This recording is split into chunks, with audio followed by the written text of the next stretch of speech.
Hi friends, இன்னைக்கான topic வந்து SMAW பற்றி பார்க்க போகிறோம். வாங்க வீடியோக்குள்ள போகலாம். SMAW அப்படின்னா வந்து ஷீல்டு மெட்டல் ஆர்க் வெல்டிங்கு. இதில் எலக்ட்ரோடு வந்து ஃப்ளக்ஸ் கோடு வந்து ஆர்க் கிரியேட் பண்ணி வெல்ட் பண்ண போகிறோம். இந்த ஃப்ளக்ஸ் கோடு தான் வந்து என்ன ஆகும்னா ஃபியூம்ஸாக ஃபார்ம் ஆகி வெல்டு பண்ணும்போது அட்மாஸ்பியரிக் ஏர் உள்ளே வராமல் தடுத்து, அதே மாதிரி வெல்டிங் மேலே ஒரு ஸ்லாக் மாதிரி ஃபார்ம் பண்ணி நம்மளுக்கு வந்து வெல்டை வந்து கவர் பண்ணி பண்ணுறது. இதுதான் வந்து SMAW. Flux coat electrode. இந்த எலக்ட்ரோடு மேலே ஃப்ளக்ஸ் வந்து ஒயராகவும் பவுடராகவும் கோட்டிங் ஆகிருக்கும். ஸோ இப்போ வெல்ட் அடிக்கும் போது அதுதான் வந்து பேர்ன் ஆகி ஃபியூம்ஸாக ஃபார்ம் ஆகி நம்மளுக்கு அட்மாஸ்பியரிக் ஏர் உள்ளே வராமல் இருக்கிறதுக்கும் அந்த வெல்டிங் மேலே ஒரு ஸ்லாக் ஃபார்மேஷன் பண்ணுறது தான் அந்த flux coat electrode. Electrode definition E6010. ஈன்றது எலக்ட்ரோடு, 60ன்றது 60,000 PSA, 1ன்றது ஆல் பொசிஷன், 0ன்றது ஃப்ளக்ஸ் கோருடைய கெமிக்கல் காம்போசிஷன். இப்போ நிறைய டைப்ஸ் ஆஃப் எலக்ட்ரோட் இருக்குது. E6013, 6018, அது மாதிரி E67018, 7011.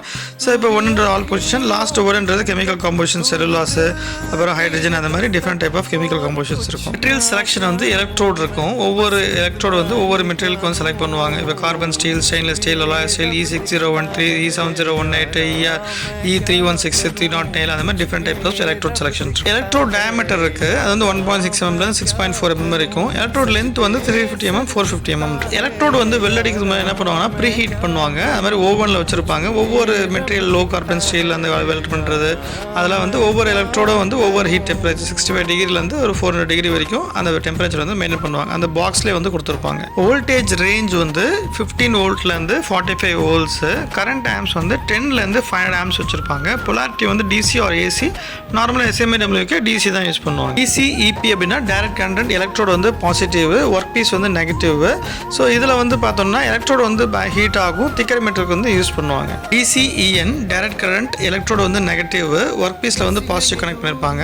ஸோ நம்மளுக்கு இதில் வந்து ஒர்க் பீஸ் தான் வந்து ஹீட் ஆகும், பேட்டர்ன்ஸ்க்கு வந்து யூஸ் பண்ணுவாங்க. ஸ்டிக் அவுட் அப்படின்றது ரொம்ப முக்கியம் ஆர்க் ப்ரொடியூஸ் பண்ணுறதுக்கு. எலக்ட்ரோடு வந்து ஹோல்டர்லேருந்து வெளியே வர்றது தான் வந்து ஸ்டிக் அவுட், லென்த்தாக வந்து ஸ்டிக் அவுட்டு.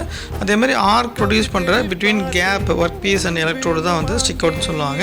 அதுக்கப்புறம் வந்து பார்த்திங்கன்னா ஆர்க் டெம்பரேச்சர் வந்து 3300லேருந்து 5500 டிகிரி செல்சியஸ் வரைக்கும் இருக்கும். ட்ராவல் ஸ்பீடு வந்து 3 inch to 6 inch per minute. அதே மாதிரி ஹீட் இன்புட் அப்படின்னு பார்த்தோம்னா 60 into voltage into ampere divided by travel speed. Heat ரெசிஸ்டன்ஸ்னா வந்து ஒரு மெட்டீரியல் எப்படி ஹீட் வந்து ரெசிஸ்ட் ஆகுது அப்படின்னு சொல்கிறது தான். அதேமாதிரி ஹீட் அஃபெக்டட் ஜோன் அப்படின்னா வந்து HSZன்னுவாங்க. வெல்டடிக்கிறதுலேருந்து அட்ஜசன்ட் சைடு வந்து ஹீட் அஃபெக்டட் ஜோன். PWHT அப்படின்னா வந்து post weld heat treatment. Weld அடிச்சிட்ட பிறகு நம்ம வந்து ஹீட் ட்ரீட்மெண்ட் பண்ணுவோம். இது வந்து மைக்ரோ ஸ்ட்ரக்சர் ஹோமோஜினியஸ் ஸ்ட்ரக்சர்ஸ் கிடைக்கிறதுக்காக. அட்வான்டேஜ் சீப்பர் வந்து எக்யூப்மெண்ட்டு. அதே மாதிரி எந்த பொசிஷன்ஸில் வேணால் வெல்ட் பண்ணலாம். எல்லா மெட்டீரியலுமே நம்ம வந்து வெல்ட் பண்ண முடியும். எல்லா என்விரான்மெண்ட்லையும் வந்து நம்ம வெல்ட் பண்ணலாம். டிஸ்அட்வான்டேஜ் ஸ்கில் தேவைப்படும் வெல்டர்ஸ்க்கு. அதே மாதிரி நம்ம வெல்ட் டிஃபெக்ட், ஸ்பாக்டர்ஸ், ஃபியூம்ஸ், அந்த மாதிரி நிறைய பேருக்கு தான் டிஸ்அட்வான்டேஜ். நன்றி, நம்ம நெக்ஸ்ட் மீட் பண்ணலாம்.